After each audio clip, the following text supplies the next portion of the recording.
Hello again, everyone, and thanks so much for joining us for this Friday's edition of Alaska Weather, already August 2nd into the year 2019. On rainfall amounts today, quite a bit fell as forecast along the south coast of the Seward Peninsula, Elam, 2.4 inches in the last 2.42 inches in the last 24 hours. And Nome picked up 2.21 inches in the last 24 hours. And I noticed during a 12-hour period, they also had about 2 inches of rainfall in a 12-hour period. This is a 24-hour amount. And Manly Hot Springs, farther to the east there, obviously into the central interior, 1.68 inches, and a lot of moisture streaming eastward, already getting into over toward the eastern border there, with some light rain getting into Eagle. On the hazardous weather graphic, we still have coastal flood watches out that are currently out now, and are due to stay out through the night tonight until noon Saturday, at which point it possibly could become a warning. It just means it's possible, but not imminent. And out here, St. Lawrence Island, the Bering Strait coast, up through here, high surf advisories, again, anywhere 5 to 7 foot seas, and minor beach erosion possible with the higher surf kicked up by the pretty gusty southwest winds across the entire Bering Sea. And then this is out until 6 p.m. Saturday. Up here along the northwest coast, that one's out until 7 p.m. Saturday. So about the same there with, let's see, moving on. Fire danger, I thought it got stuck. Anyway, we've got a reduced area up here again. There's still a couple of extreme areas up over along the Porcupine River up toward the border, but generally even the high and very high area kind of shrunk from yesterday, and that's probably going to continue to shrink. It looks like a fair amount of precipitation will be rolling across that area here tonight, actually beginning now through tonight and into tomorrow and tomorrow night. So moving on to satellite imagery. Here's the clouds that brought all the rain into the northwest and western interior, as well as the Yukon Delta, and the gusty winds as well. Cape Newton, I'm seeing wind gusts to 54 miles per hour this afternoon. Tuksuk Bay up to about 45 miles an hour as well. So pretty windy conditions. Even Golovin gusts 43 miles an hour today, with St. Mary seeing gusts of 40 miles. Also quite a bit of wind as well as rain with this system. You can see it trailing back all the way off the chart. Another wave there toward the Aleutians right in this area, starting to spin up and take off to the northeast there along the frontal boundary. And then this old system from yesterday taking off across the Beaufort Sea there toward Banks Island, really not much of a factor along the Arctic coast any longer. And moisture already feeding rainfall, or the westerly winds, good jet coming over the top of high pressure here over the Gulf of Alaska, pulling the moisture all the way to the eastern border a little quicker than I thought yesterday, and a little more shower activity down in the Susitna Valley than I thought there would be earlier today, with some measurable rainfall amounts there that increased as you head north. Fairbanks picked up half an inch of rain during the last 24 hours. So soaking rains or more occurring here over the northern interior, and fire danger really beaten down due to that. And here's the position of the front, warm front moisture actually already as of 3 p.m. over toward the eastern border there across the Tanana Valley, all the way back to the west and the southwest, a tight gradient here. 45 to 55 mile an hour wind gusts along the coast, anywhere from 30 to 40 mile an hour wind gusts from the Kuskokwim Delta, right up across the interior, western interior there. Windy up in the northwest interior, not quite as windy up through here as it is down through there with less gradient. Those winds will pick up as the whole thing begins to shift eastward. Lots of clouds here over southern Alaska. Also some sunny breaks, Copper River Basin, and where the sun broke out, temperatures rose easily into the 70s today, and some breaks over Cook Inlet and the Kenai Peninsula. And not too bad, Kodiak Island, lower clouds over Shelikof Strait in the southwest side there. And clearing here due to that downslope flow. Let's see, Dutch Harbor is close to a daily record. They had 74, I believe, which I think tied it. They may have something that goes higher than that, but quite warm air. When the sun breaks out here with the high freezing levels, temperatures pop right up. And for tonight, storm system continues to track northeastward, good gradient type pressure field around that center. So still looking at those 45, 50 mile an hour wind gusts here through the Yukon Delta, Norton Sound, Seward Peninsula. Windier here with continued heavy rain, moderate to heavy. That's going to start shifting eastward and begin landing up back to the west here, but should get rain all the way out to just about Kaktovik and Dead Horse. Stays dry south of the Alaska Range. Kodiak Island, fair but wet here for the Pribilofs down to the Alaska Peninsula, eastern Aleutian areas, and fair with low clouds and fog off the southeast coast. Outlook for Saturday, kind of a repeat of today, mostly sunny there for the Panhandle. Could be a few clouds around, and actually I might have pulled this cloud shield a little too far off the coast. It'll be hugging the coastline there, low clouds and fog. Fair, mostly sunny right up into the eastern Copper River Basin. Varying amounts of clouds again, Cook Inlet, maybe some moisture trying to sneak through Kamishak Gap there into Iliamna, trying to cross the inlet, but whatever it does will be quite light. Isolated showers possible to sit in the valley. Wind and rain here, northern interior, possibly heavy at times, especially on the upslope areas of the Brooks Range there. And less wind, but still wet for the North Slope and Arctic coast. And for the outlook on Sunday, that front and system pushes off to the east and northeast there. Trailing trough swinging around will catch the eastern Arctic coast. Another round of light precipitation, IFR type weather, and winds will be quite gusty probably in the day and overnight tomorrow night and in the daytime here. Probably gale force along the coast, but those will be gradually diminishing. High pressure builds in and sunshine. St. Lawrence Island right through the north central interior as this frontal boundary shifts southward. Hangs up along the Alaska Range, looks wet for the Kuskokwim Delta, Yukon Delta, and the Kuskokwim Valley areas into the eastern Aleutians. For the lows tonight, mostly in the lower to mid 40s for the Arctic coast and North Slope to 50 to 55 eastern interior and mid to upper 50s here for the south or along the Yukon Kuskokwim River Valley areas, and in the 50s, mid 50s for the Alaska Peninsula.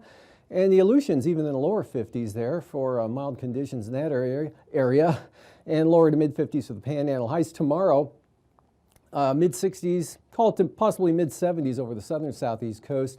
And again, where the sun breaks out here, south central Alaska Copper River Basin, you'll pop into the 70s, otherwise mid to high 60s, and 60s in the central interior, 45 to 55 North Slope and Arctic coast. And for your lows, the next morning, 40s there over the North Slope Brooks Range into the Seward Peninsula, near 50 for the Pribilofs there, and highs or lows 55 to 60 over the southwest interior. And for highs on Sunday, 70s, well into the 70s Copper River Basin, and 65 to 75 south central Alaska, about the same for the Panhandle again with sunshine, and pushing back up towards 70 over the eastern interior. Arctic coast mid 40s to upper 50s out over the Bering Sea. And now, aviation weather around Alaska. Flying weather for Saturday morning here, IFR in the Aleutians, northeast across the Pribilofs, right into the southwest coast and Yukon Kuskokwim deltas, the lower valleys there, northward to the south side of the Seward Peninsula, up across the Kobuk, Selawik Valley areas and Kotzebue, as well as the northwest coast and the western mountains there, back along the central Arctic coast, but improving to VFR over toward Kaktovik and Barter Island. And VFR here, eastern interior, upper Tanana Valley, 40-mile country Copper River Basin, east and south of the Alaska Range to Fognak Island, and some IFR up over the eastern North Gulf Coast and hanging right along or near the coast of the Panhandle. And for the afternoon, marginal VFR along the coast of along the southeast coast here, VFR over the inside waters, and southeast interior, south central Alaska to Bristol Bay, Kodiak Island, VFR tomorrow afternoon.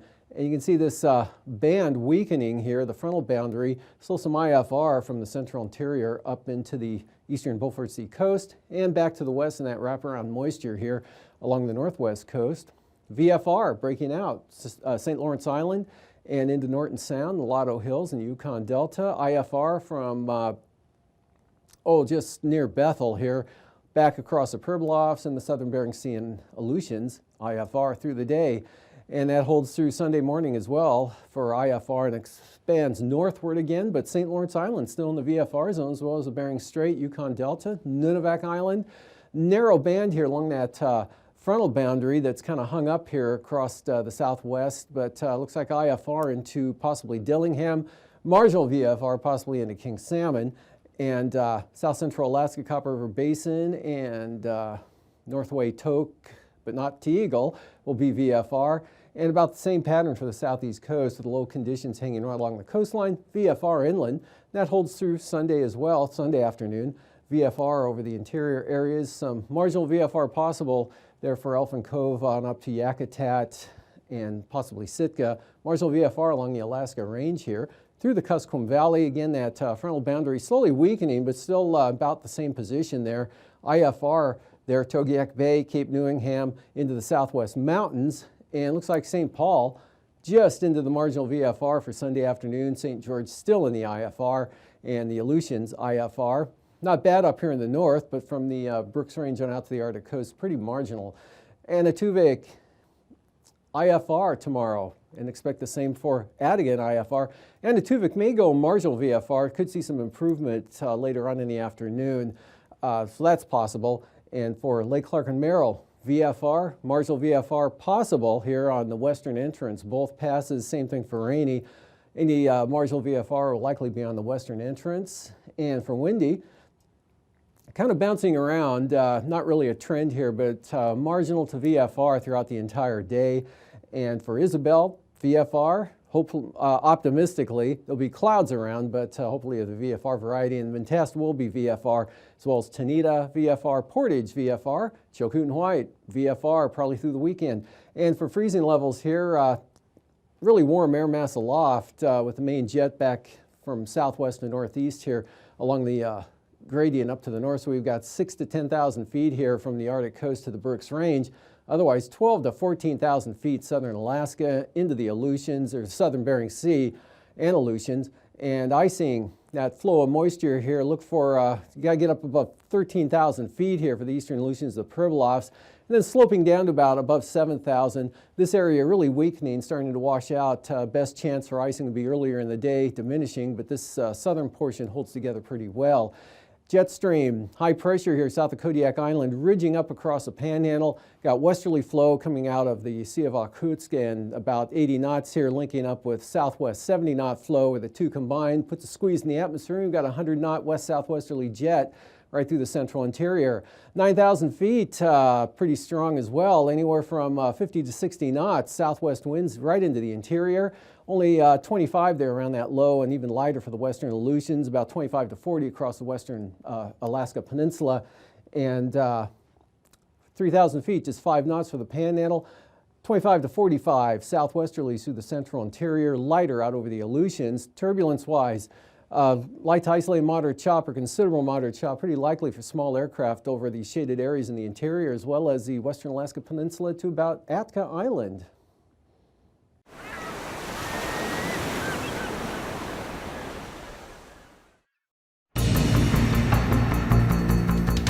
Can be many miles long, from 1 to 100 feet high, traveling at 400 miles per hour. This ocean monster is known as a tsunami, and it can wreak havoc on coastal populations and landscapes. A tsunami is a series of ocean waves caused by any large and sudden disturbance of the sea surface. Tsunamis can be generated by landslides, volcanic eruptions, or even meteorite impacts in the ocean, but they are most often caused by an earthquake where there's a sudden displacement of the ocean floor. When that happens, there's a transfer of energy from the sea floor to the ocean, causing waves on the surface to radiate outward in all directions. In deep waters, these waves may not even be detectable. But when the tsunami enters shallower waters, the wave speed slows and its height increases. The water along the coast may recede noticeably. A large wall of turbulent water, called a bore, may also form. When the tsunami hits, it may come ashore like a fast-rising flood and strike with devastating force. The series of waves may continue for hours. The first one may not be the last or the largest. For your safety, know the potential warning signs of an incoming tsunami. A strong earthquake that causes difficulty standing. A rapid rise or fall of the water along the coast. A loud ocean roar.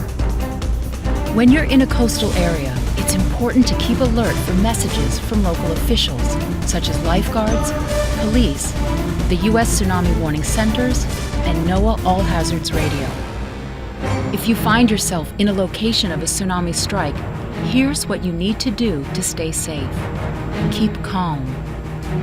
Walk or run to higher ground, 100 feet above sea level or 1 mile inland. Do not drive.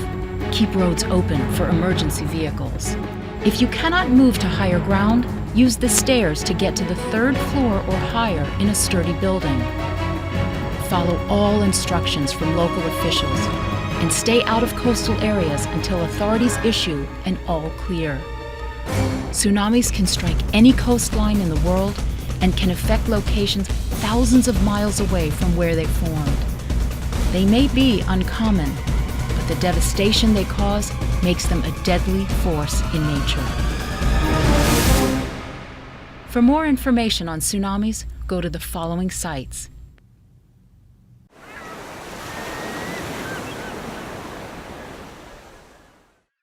Tsunami, a killer wave, speeding across the ocean at 400 miles an hour. It smashes into land, destroying everything in its path.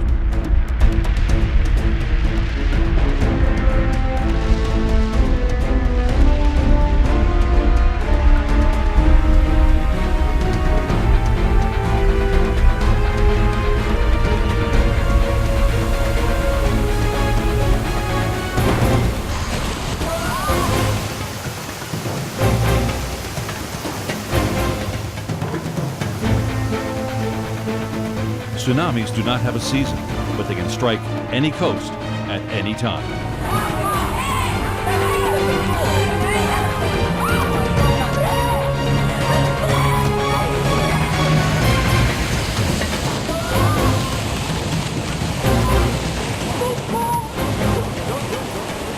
If one forms close to the shore, the shaking of the earth and a loud roar may warn of its approach.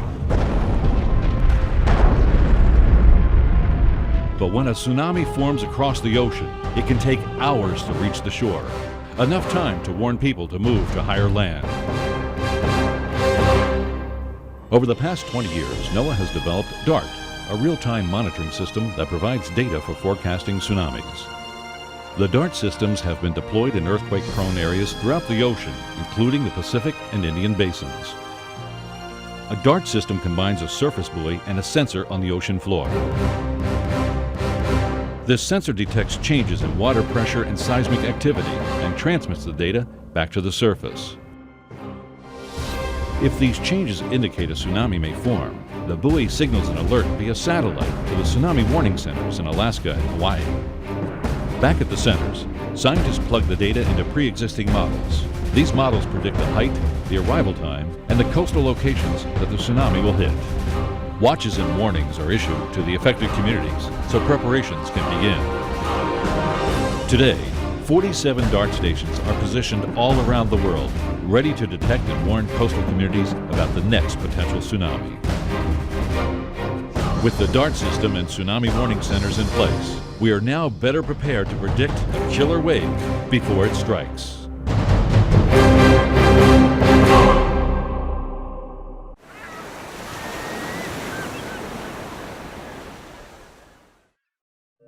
December 26, 2004. What began as an undersea earthquake in the Indian Ocean ended as the most deadly tsunami in recorded history, with nearly 240,000 lives lost. This was a devastating wake-up call to coastal communities and tsunami research. Prior to this event, only 6 of NOAA's Deep Ocean Assessment and Reporting of Tsunami, or DART, buoys were in place. Scientists could only predict tsunami arrival times, not flood potential. And there was not a global tsunami warning system. Today, 10 years later, we can tell a different story. U.S. and international coastlines are far better prepared for such a catastrophe, thanks in large part to research and technology developed at the NOAA Center for Tsunami Research at Pacific Marine Environmental Laboratory. NOAA's DART array is now complete, with 39 buoys operated by the National Weather Service's National Data Buoy Center.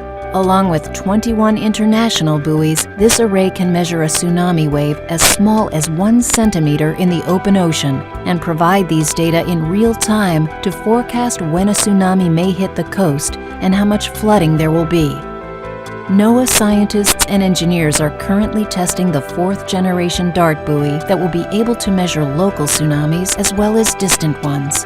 Flooding forecast models incorporate local topography and historical tsunami data in order to more accurately predict exactly how a tsunami might behave when it reaches shore.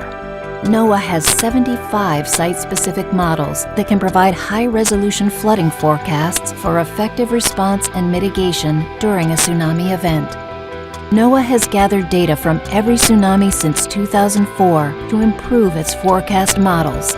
Today, it operates the world's only real-time tsunami flooding forecast system using DART data to accurately compute flooding forecasts. The NOAA Tsunami Warning Centers make tsunami data available on the internet and issue advisories, watches, and warnings through the Emergency Alert System and via NOAA weather radios. While it is impossible to prevent a tsunami, we are now much better prepared to detect them and predict their paths and impacts, so those in coastal communities can take the steps necessary to safely protect themselves.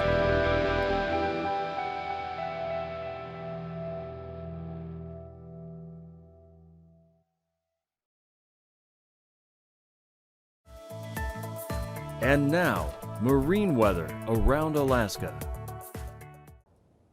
Welcome back. Today's sea ice analysis, quite a ways off the coast here, and it looks like winds will go northerly across the Beaufort Sea, north-northwesterly. Let's see, I think on Sunday, maybe into Monday or late Saturday into Monday, and that might pull things a little bit to the south, but really not looking for much change. And the barrier island ice is now gone, so quite an area of open water off the coast. In fact, this is almost about to become the no ice analysis chart. For the marine forecast, northwest 15 out along the southeast coast, 5 to 6 foot seas, northwest at 10. Over for Clarence Strait, Stevens Passage, north at 10, light winds there, seas 2 feet, south 15 for Lynn Canal with 3 foot seas. Outlook for Sunday, south 15 here for Lynn Canal area, northwest 15 knots for the central southern inside channels, 3 foot seas. And pick it up to the northwest at 20 knots here for the south coast of the Panhandle, 5 foot seas, west-northwest 15 up to the north. Prince William Sound, light west winds tomorrow, seas 2 feet. 20 knot westerlies for the eastern North Gulf Coast, so those seas up to about 6 feet. And then 7 foot seas go along with that small craft advisory for west winds 25 knots for the western North Gulf Coast, the Barren Islands, and Kamishak Bay. Well, it'll be southwest, and then small craft advisories for Cook Inlet tomorrow, south to southwest, 25 knots, 7 to 8 foot seas, highest south of the Forelands. And then for Sunday, southwest 15 for northern Cook Inlet, the winds coming down, but still 20 knots there south of the Forelands, west 20 Kamishak Bay. Small craft advisories, west winds 25 for the Barren Islands, the western North Gulf Coast, and then falling back to 15 knots here for the eastern zone. Prince William Sound, another light wind day, west at 10. And for Kodiak Island, small craft advisory, southwest 25 to 30 knots, seas 7 to 9 feet. And Sitkinak to Castle Cape, southwest 20. Castle Cape to Cape Sarachev, south at 20 knots. But small craft advisories, Bering Sea side of the peninsula there, 30 knots, 9 foot seas, and then back down to 20 knots from the south from Bristol Bay, but those seas up to 7 feet. And for the Sunday outlook, small craft advisories, Bristol Bay now, 7 foot seas, southwest 25, south 30, continue there with 8 foot seas now for the Bering Sea side of the peninsula. South side, Pacific side, south at 20, southwest 20 up to Sitkinak, and small craft advisories, again for Kodiak Island, west-southwest 25 knots, 7 foot seas. Western Aleutians, kind of a variable pattern here on the light side, 10 to northeast 15 way out west. Adak and Atka south 20 to 25 knots, And small craft advisories looks like strongest here for the Fox Islands, 25 to 30 knots with those seas 9 to 11 feet. And for Sunday, small craft advisories continue. South winds 25 to 30 knots, seas 8 to 12 feet there. And lighter for AKwx, south at 10 to 15, and light 10 knot winds with seas 5 to 6 feet from areas AKwx westward to Shimian-Attu. And for the southwest coast, South and Nunivak Island, south winds 30 knots or small craft advisories. Small crafts also for the Pribilof, south at 25, 10 to 11 foot seas here, and then drop down to 20 knots along the Yukon Delta coast to St. Matthew Island, and then full gales for St. Lawrence Island, Norton Sound. West 40 knots, St. Lawrence Island, southwest 40 knots for Norton Sound, and seas 10 to 13 feet. Those come down considerably and swing around to northeast to northeast 15 to 20 here, St. Lawrence Island, east 20, Yukon Delta coast, small craft advisories along the Kuskokwim Delta coast there, south 25 knots, and south 20 for the Pribilofs, east 20 for St. Matthew Island. Beaufort Sea coast here, east 20 knots, and small craft advisories pick up on the somewhere along the east here and kick up to 30 knots on the central coast, and then gales here all the way down to the Bering Strait, northeast turn north, and then south 35 knots for the Chukchi Sea with 10 to 12 foot seas. And then those on Sunday, different story. Light winds, west-northwest breeze now at 10, seas still hanging at 5 feet, northwest 15 on the west coast there, and seas 4 feet, 20 knots, central coast, and now the gales, again, strongest in the morning, trending down in the afternoons, but holding on the entire day there in the eastern zone. For tonight, wind and rain, moderate to heavy at times, pushing northeastward and sliding eastward here. Gets kind of cut off somewhere either along or just north of the Alaska Range. A lot of clouds and just scattered showers, but good solid rain back out to the southwest coast to this next wave near the Pribilofs on down to the eastern Aleutians. And for tomorrow, system wind, rain, moderate to heavy over the northern interior. And for Sunday, that system's gone, replaced by sunshine. These forecasts are for planning purposes only. Call 1-800-WX-BRIEF for a formal pre-flight briefing. Always file a flight plan before you go flying. The U.S. Coast Guard Auxiliary urges you to leave a float plan with a friend or the harbor master before you go boating.